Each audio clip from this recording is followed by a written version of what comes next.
343 has announced in this week's MCC development and flighting update that the Customs Games browser has been pushed back to next week due to issues.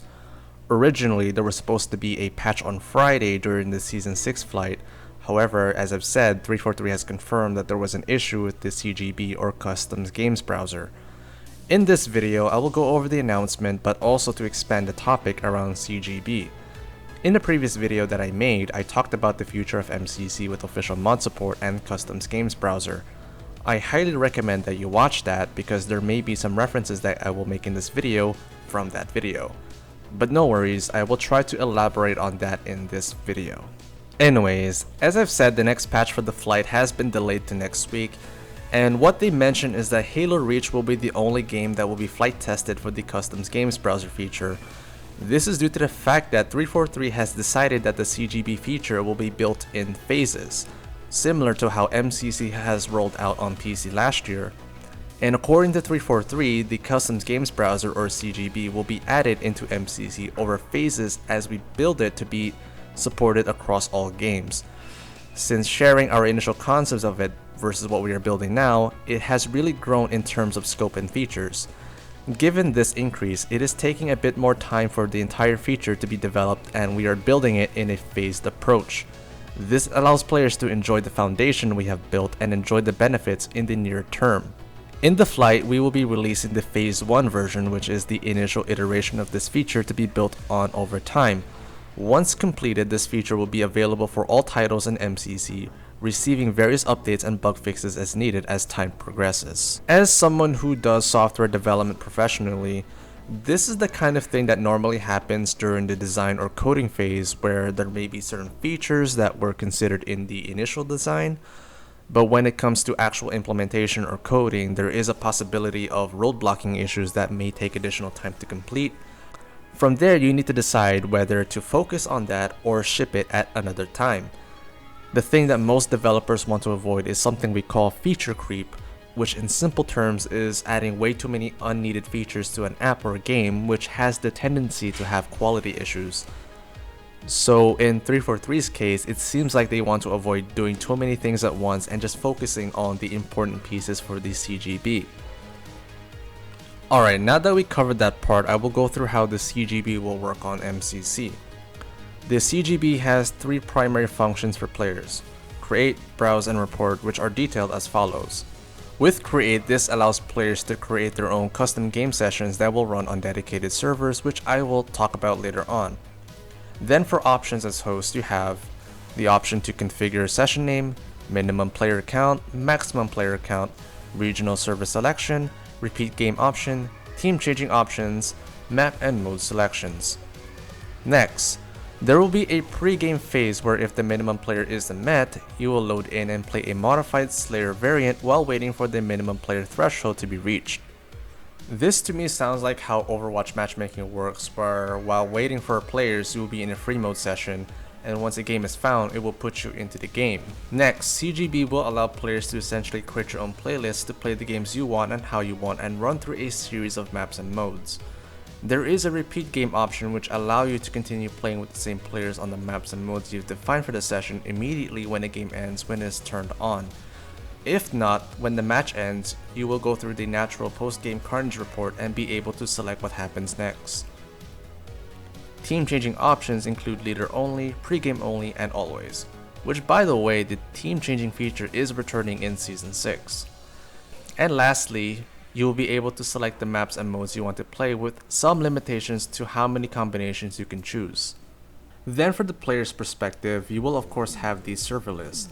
This is used for players to select and join an already active CGB session when you open up the browse tool. By default, the browse list is sorted by player column in descending order and prioritizes games that have more players in them. The browser will display information about the session including name, game modes, maps, player count, and ping to the server region being used. Selecting a session will allow the user to see more information about it as well as join directly on it if there are slots available. Then you can report a session. Players can report a CGB session that violates the code of conduct. This can be done by clicking a new report option when viewing the details of a specific session. When reporting, the player can submit a string detailing what the report is on. Players have a maximum of 5 reports daily, so basically you can't just spam 343 support inbox more than 5 times a day. There you have it, this is how the CGB Phase 1 is expected to have. Now we get into the actual question of the video, which is, what does the custom games browser need to be successful? Earlier it was mentioned that the custom games will now run on a dedicated server. Currently, MCC does not use dedicated server for custom games. This uses the old peer-to-peer system. Why is this very important? You see, I mentioned in my Future of MCC video that one of the implications of matchmaking is that game developers basically control the experience of how you want to play multiplayer. While obviously this isn't matchmaking by any means, it doesn't change the fact that 343 and Microsoft are the ones hosting these custom game server. This is a bit concerning because at any time they can shut down the server when the time comes. Importantly, how will this work for mod support when that arrives on MCC? In Halo Custom Edition, anyone can host their own dedicated server simply by downloading a couple of server files. You can either deploy this on your own computer, server at home, or even host it on a cloud provider. Let's say that I want to host a Cursed Halo only server. All I need to do is configure the server files to have Cursed Halo maps in rotation and then start it up. Anyone who has a copy of Custom Edition can simply join the server and it will automatically download it for you. This is the kind of flexibility that MCC needs if it wants to stay alive for many years to come. Minecraft is a very good example of this. Mojang gives you the basic files that you need to host a server, and from there you can customize everything imaginable like setting up rules, economy, PvP systems, and so much more. For Halo, we need something similar to this so game servers can be customized in a much more flexible way, especially when modded content is used. As a matter of fact, when GameSpy shut down their servers a few years ago, many older games like Halo CE were affected by it. Bungie, of all things, released a new patch for the game that included many bug fixes and importantly, an update to remove GameSpy services in the game to another provider. And still to this day, Halo CE is still alive. I get it, right now 343 is still in the first phase of the CGB. In fact, I did ask 343 in a community mailbag on Reddit last year. I asked, one of the things 343 has not mentioned in the MCC devlogs regarding the server browser is if 343 will be providing some sort of headless server tool that will allow players to host their own dedicated servers.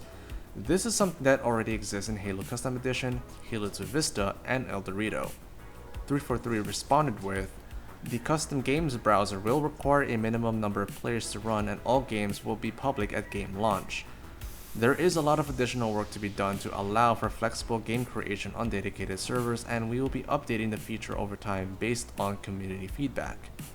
While it doesn't actually answer my questions directly, I suspect this may happen at some point once all the core systems for CGB is completed, so I guess for now we'll have to wait and see. But in the end, for the custom game browser to succeed, 343 must give players the tools and flexibility to do so. So far for Phase 1, those features they mentioned seems quite good and definitely I'm looking forward to trying them out. What do you guys think? Are you guys satisfied with the Phase 1 features that is expected to be flight tested soon? Post your thoughts down below. Thank you for watching and I'll see you in the next one. Bye for now. 30 seconds remaining.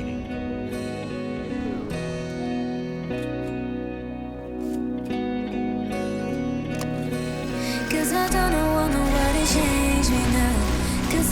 Cause I like to be myself. If you're not agree, you can walk away. You can walk away. You can walk away. Something in my mind makes me think that ain't nobody perfect.